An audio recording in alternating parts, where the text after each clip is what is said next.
ሰላም እንዴት ሰንብታችሁልናል ውድ ተመልካቾቻችን? የብስራት ዩቲዩብ ቻናል ብቻ የሚተላለፈው የእግር ኳስ ዳኝነት ምስጢር መሰናዷችን ነው። ለዛሬም የተለያዩ ሀሳቦችን እያነሳን ከእናንተ ጋር ጥሩ ቆይታ ይኖረናል። እንደ ሁልጊዜው የካፌ ኢንስትራክተር ሽፈራሸቱ ዛሬም ከኛ ጋር ሸጋ ቆይታ ያደርጋሉ። አብራችሁን ስላላችሁ እጅግ አድርገን እናመሰግናለን። እስከ ፕሮግራማችን ፍጻሜም ድረስ አብራችሁን ቆዩ። ኢንስትራክተር እንኳን ደህና መጡ። እንኳን ደህና ቆየሽኝ። ሳምንቶት እንዴት አለፈ? ጥሩ ነው። ያው እንደተለመደው ነው። ጥሩ ነው። መልካም። እንግዲህ የተለያዩ ውድድሮችን እየተመለከትን ነው። ለእኛም ፕሮግራም የሚሆኑ እንዲሁም ደግሞ ከእግር ኳስ ጋር በተገናኙ ያሉ ጥያቄዎች፣ ያልጠሩ ሀሳብ ጉዳዮች ካሉ ለወዱ ተመልካቾቻችን እንዲጠራ አድርገን እናቀርባለን ወይም ደግሞ ግልጽ እንዲሆን አድርገን የምናቀርብበት መሰናዷችን ነው። ሁልጊዜም ቢሆን የብስራት ዩቲዩብ ቻናላችን ላይ ከገቡ ይህን መሰናዶ የሚያገኙት ነው የሚሆነው። ለዛሬም እንደ መግቢያ እናድርግና ግብ ጠባቂና አጥቂ መካከል ስለሚፈጠር ትንቅንቅ ብናነሳ መልካም ነው የሚሆነው። በዚህ ላይ ደግሞ የእግር ኳስ ዳኝነት ምስጢር ነውና መሰናዶ ዳኛም ሁል ጊዜ ያለ ከፕሮግራማችን ጋር ዳኛውስ በዚህ ውዝግብ ወይም ደግሞ በዚህ ጨዋታ ላይ ምን አይነት ውሳኔ ወስን የሚለውን ሀሳብ እናነሳለን።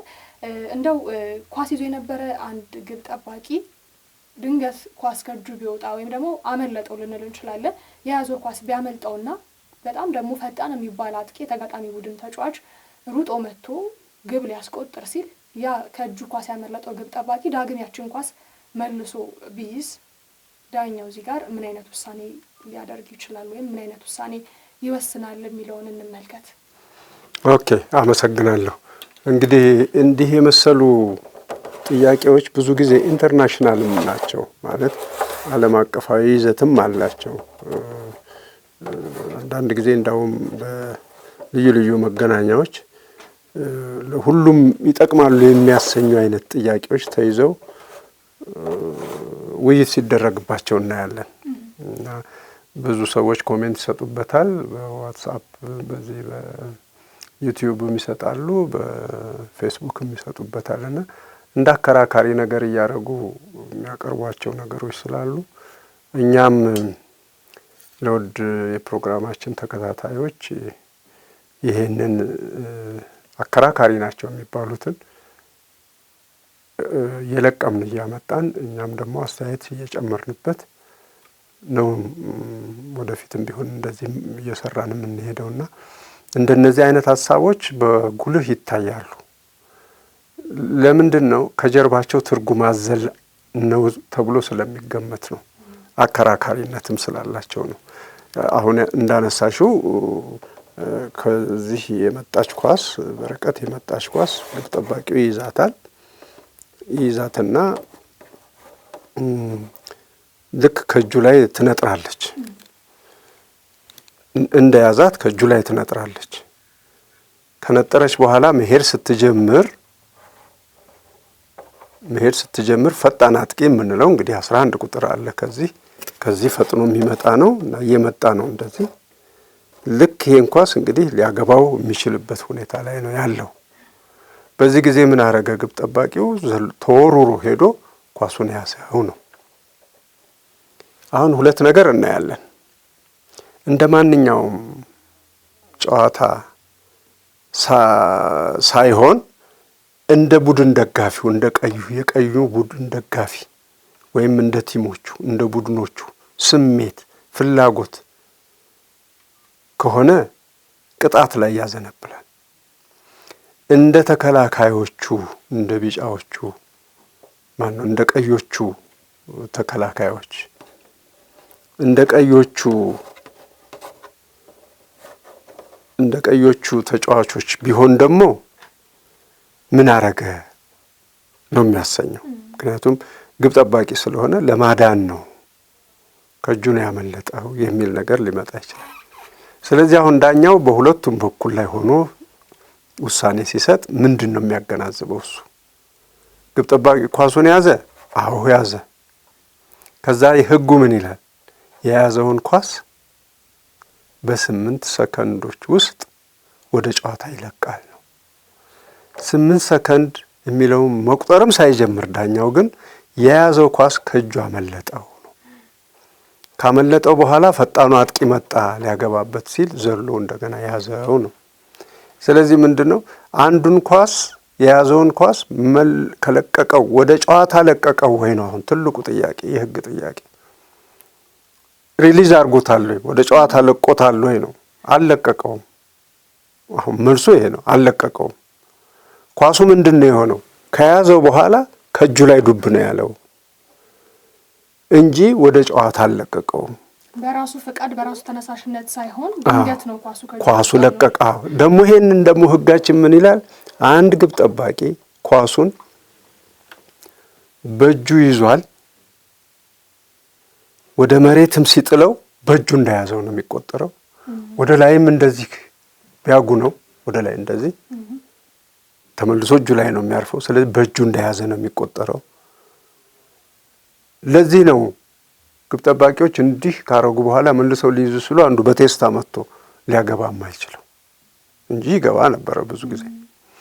ስለዚህ ህጉ ግልጽ አድርጎ የተናገረው ግብ ጠባቂ የያዘው ኳስ ከእጁ ሆን ብሎ ወደ ጨዋታ ሜዳ ካለቀቀው በስተቀር በቁጥጥሩ ስር ነው። በቁጥጥሩ ስር የሆነን ጨዋታ ኳስ ደግሞ ተጋጣሚ መጥቶ ሊጫወትበት አይችልም። እንዳውም አደጋ ነው። እንዲህ ከያዘ በኋላ የያዘውን ኳስ መጥቶ አንድ አጥቂ እመታለሁ ብሎ እግሩን ቢለክና ኳሱን ቢነካው እሱ ይቀጣል። ቢጫ ካርድም ያያል፣ ቅጣት አንደኛ ቅጣት ምት ተብሎ ይሰጥበታል አጥቂው። ለምን? በቁጥጥሩ ስር የሆነን ኳስ መንካት አይቻልም። ስለዚህ አሁን ሄዶ ህጉ ምን ላይ ያርፋል ማለት ነው? ግብ ጠባቂው ይዞታል ኳሱን። አዎ ይዞታል። የያዘውን ኳስ በ8 ሰከንድ ወደ ጨዋታው መልቀቅ አለበት። አልለቀቀም። ብቻ ድንገት ኳሱ ከእጁ ላይ አመለጠ። እንዳመለጠው ፈጣኑ አጥቂ መጥቶ ግብ ሊያገባ ሞከረ። እንደገና ተወርውሮ ሄዶ ያዘው ግብ ጠባቂ ሆኖ። ስለዚህ በቅንነት ህጉ በቅንነት መተርጎም ነው ያለበት። ይሄ ግብ ጠባቂ ይሄንን ኳስ ወደ ጨዋታ ከለቀቀው በኋላ ፍጥነቱ ትንሽ ሆኖ እዚህ ጋር ይዞታል። ይሄን ኳስ ያዘና እዚህ ላለ ጓደኛው እዚህ ላለ 11 ቁጥር ወደ እጁን ወረወረለት። ኳሱ ግን ፍጥነት ስላልነበረው መሄድ እየጀመረ ያለ 12 ቁጥር መጥቶ ይሄን ኳስ ቢጫወትበት ህጋዊ ነው። ለምን? ሪሊዝ የተደረገ ወደ ጨዋታ የገባ ኳስ ነው። ይሄ ሮጦ ኳሱን ሊቀበል ሲገባው ዘገየች። በመሃል ይሄ ገብቶ ይህን ጨዋታ ተጫወተ። ግብ ነው። ካገባው ህጋዊ ነው። ይሄ አይነት አይደለም። አሁን ይሄ ተጫዋች ኳሱ እጁ ላይ ዱብ ያዘው፣ ዱብ አለበት። ዱብ እንዳለ ይሄ 12 ቁጥር ፈጥኖ ወደ ኳሱ መጣ። አሁን እሱ ከመምታቱ በፊት ይሄው ግብ ጠባቂ ባለበት ሁኔታ ተወርውሮ ሄዶ ይሄን ኳስ ያዘበት። እንደ ቅድሙ አይደለም ሲተረጎም ይሄ ነው። በእጁ በቁጥጥሩ ስር የነበረው ኳስ አምልጦት ነው ተብሎ ነው በዳኝነት መተርጎም ያለበት። ኮመን ሴንስ የሚጠቀምበት ቦታና ደግሞ ትክክለኛ ህጉ የሚተገበረው ከዛ አንጻር ስለሚታይ አይ ይሄ 12 ቁጥር ግልጽ ግብ ሊያገባ ሲችል አደናቀፈበት ብሎ እሱም በቀይ ካርድ አስወጥቶ እንደገና ፔናልቲ ሰጥቶ ምናምን የለም። እንደዚህ ነው የሚሆነው። ቅድም ባልኩት አይነት አካሄድ ጥፋቱ የግብ ጠባቂው በሆነበት መልኩ ቢሆን ኖሮ እሱ በቀይ ካርድ ይወጣል። ግልጽ ግብ የመግባት እድልን አበላሽቶበታል። እንደገና ፔናልቲ ያገኛል። በዛ አይነት ትርጉም አይደለም የሚሄደው። ይሄንን አይነት ትርጉም ግን ቀዮቹ ይፈልጋሉ ማለት እንዲህ ተብሎ ማን ነው ቢጫዎቹ ይፈልጉታል። ይሄንን አጥቂዎቹ የአጥቂው ወገኖች፣ አጥቂው ደጋፊ፣ አጥቂው እንትኖች፣ ቀዮቹ ደግሞ ይሄኛውን ነው የሚፈልጉት።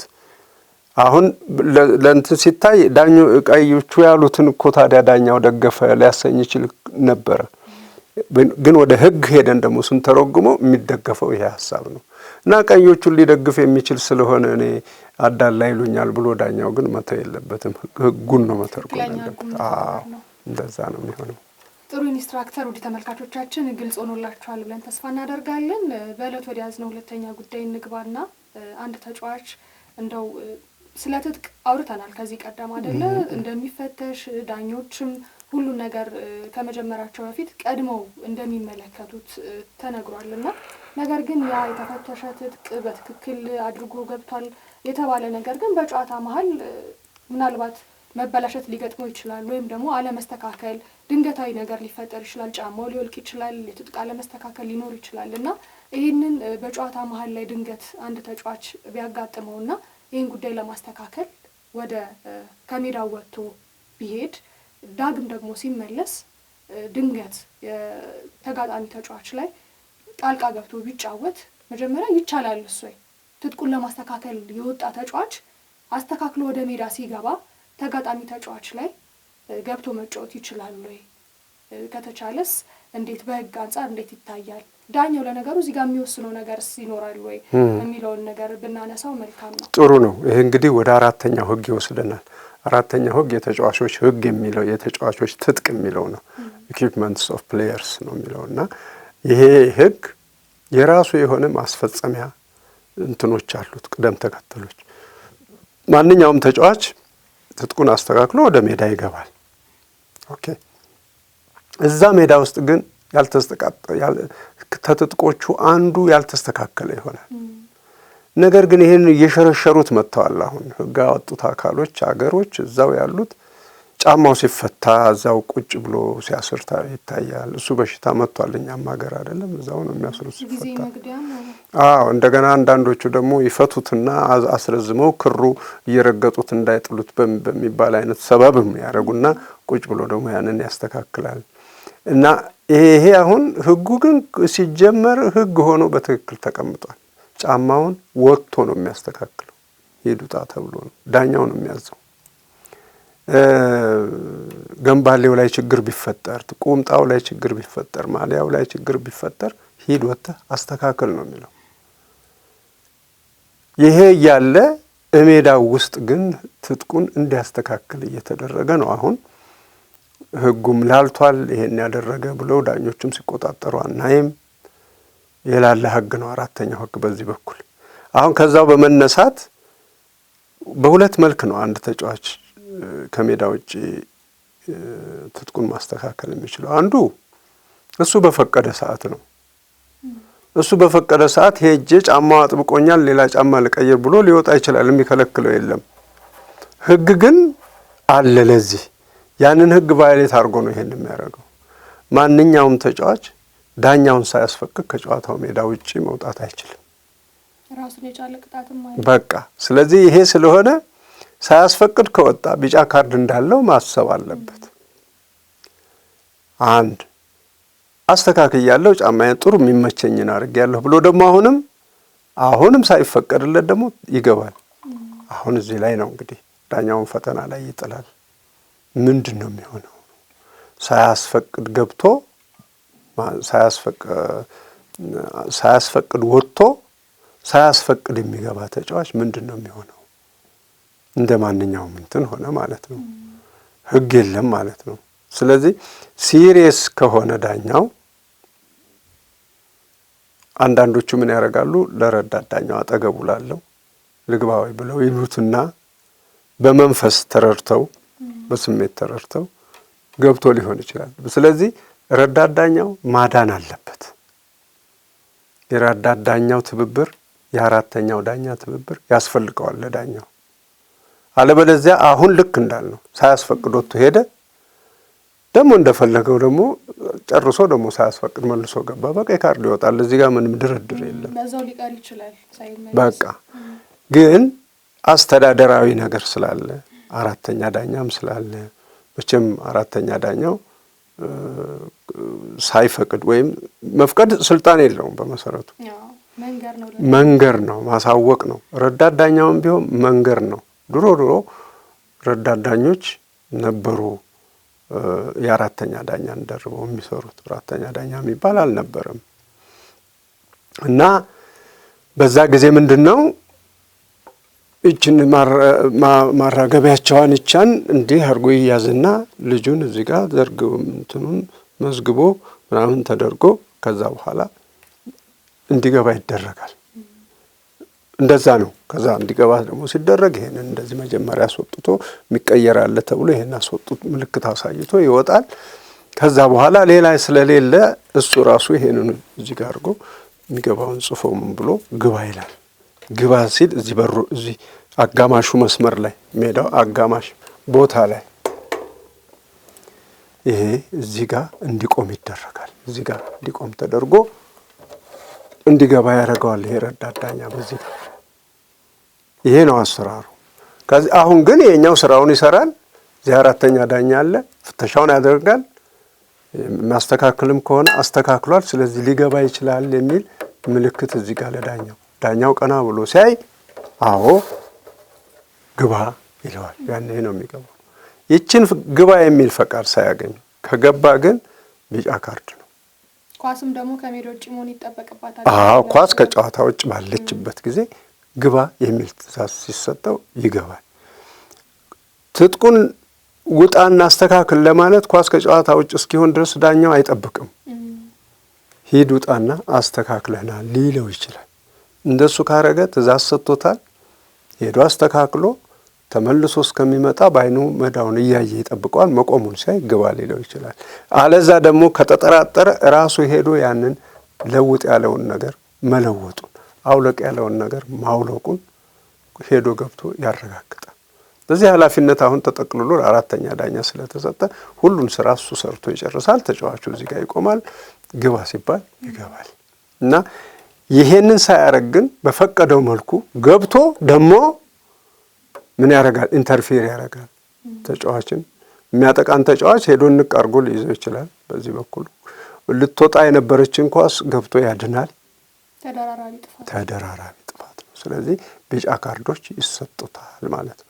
ሳያስፈቅድ ይወጣ ተመልሶ ገብቶ ደግሞ አሁንም ኢንተርፌር ካረገ የቅድሙ አይነት ነው። ሳያስፈቅድ ገብቶ ማለት ነው። ከተፈቀደለት ግን ኢሚዲየትሊ መጥቶ መጫወት ይችላል። ከተፈቀደለት ኳስ ወደ ውጭ ወጣ ከሆነ በመልሱ ሮራ የምትገባ ከሆነ ያችን የመልሱ ሮራ ወደ ሜዳ ከገባ በኋላ ወጥቶ ሄዶ ያችን መወርወር ይችላል፣ መጫወት ይችላል።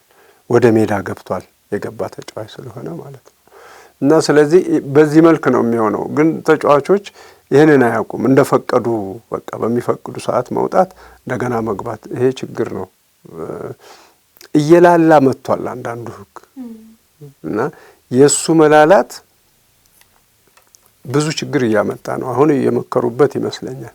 በመልሱ ሮራ ጊዜ አሁን መልሱ ሮራን ከማዕዘን ምት የበለጠ እየተፈራ ነው። ምክንያቱም በመልሱ ሮራ የሚወረውሩ ልጆች አሁን ጥናት እያደረጉ ነው። በደንብ እያጠኑት ነው። እንዴት መወርወር እንዳለባቸው ሲወረውሩ አሁን ምን ዘዴ ተፈጥሯል? ይሄን ኳስ ከራሳቸው በላይ እንዲህ አድርገው በሁለት እጃቸው ይዘው እንዲህ ነው የሚወረወረው። አሁን ብዙ ጊዜ በኃይል ወደ ግቡ ወርውረው የሚያደርሱ ተጫዋቾች በደንብ ቢፈተሹ፣ አሁን ጥናት የሚያደርጉት ሲጨርሱ ምናልባት ይነግሩን ይሆናል። በዛው በውጭ ሀገር አንደኛ ኳሱን በዚህ ላይ ነው የሚያስቀምጡት። እኩል አይደለም የሚይዙት። እንደዚህ አይይዙትም። ይሄኛውን ወዲህ አድርገው ኳሱን እዚህ እጃቸው ላይ አስቀምጠው ነው እንደ አሎሎ ውርወራ አይነት ነው የሚያደርጉት። ጉልበት አለው፣ ኳሱ ጉልበት አለው። በሁለት እጆቹ ይዞ ከራሱ በላይ ይወረውራል የሚለው ሕግ ተተርጉሟል ሲባል አልተተረጎመም። እንደዛ ቢሆን ከዚህ ከመሃል ሜዳ አካባቢ ላይ ወርውሮ እዚህ ሊያደርስ አይችልም አንድ ተጫዋች። ስለዚህ ይሄንን ሌሎቹን በመለማመድ ያመጡታል። መውረሩን በመለማመድ ያመጡታል። ይችን ግን ቴክኒኳን የተረዱ ባለመሆናቸው ምክንያት ለተጨማሪ ጥናት አሁን ሕግ አውጪዎቹ ተገደዋል ተጨማሪ ጥናት ለማድረግ። ይሄ ምንድን ነው? የሕጉን መሸራረፍ ነው። እየሸራረፉ ስላመጡት ነው። እና አሁንም ሳያስፈቅዱ የሚወጡ ተጫዋቾች ችግር አለ። ሳያስፈቅዱ ከወጡ በኋላ ቅጣቱ ሰፊ ነው የሚሆነው። ሳያስፈቅድ ይወጣና እዚህ ልምምድ የሚያደርጉ ልጆች ካሉ ከነሱ ጋር ጠብ ይፈጥር፣ ቅጣቱ ከፍ እያለ ይሄዳል። አስፈቅዶ ወጥቶ ከሆነ ግን ጥፋቱ እንደዛኛው አይደለም የሚሆነው። ያ ሳያስፈቅድ በመውጣቱ ቢጫ ካርድ ያይና እዛ ሌላ ቢጫ ካርድ የሚያሰጥ ጥፋት ቢያገኝ በዛው በቀይ ካርድ ወደዛው ይቀራል። ስለዚህ ሰው ይሄ የገባው አይመስለኝም። አንዳንድ ስሜቶቹን ለማስተካከል የሕጉ መንፈስ ይሄንን ነው የሚሆነው። ምንጊዜም ዳኛ ወጥቶ ተጫዋች ትጥቁን እንዲያስተካክል ማዘዝ አለበት። እሱ አዞት የወጣ ተጫዋች አሁንም አስፈቅዶ ነው የሚገባው። እዛ ቆሞ ይጠብቃል። ፈቃዱን ሲያገኝ ወደ ጨዋታ ሜዳ ይገባል እንጂ ገብቶ ሊጫወት አይችልም። የጨዋታው ተካፋይ ሊሆን አይችልም። ጥሩ ኢንስትራክተር ግልጽ አድርገውታል የተነሱትን ጥያቄዎች። ምናልባት ስለ መልስ ውርወራ አሁን ጠቀስ አድርገውታል። ነገር ግን እኛ በቀጣይ ክፍል በደንብ አብራርተን ስለ መልስ ውርወራ አንድ መሰናዶ የምንሰራ ነው የሚሆነው። የዛሬን ግን እዚህ ላይ እናጠናቅና ለሳምንት ቀጠሮ ይዘን እንሰነባበት። ውድ ተመልካቾቻችን ለዛሬ ያዝንላችሁ መሰናዶ ይህንን ይመስል ነበረ። የዛሬው በዚሁ ያበቃ። ለሳምንት ቀጠሮ ይዘን እዚሁ እንሰነባበታለን። አብራችሁ ስለነበራችሁ እጅግ አድርገን እናመሰግናለን። እስከ ሳምንት ቸር ቆዩልን።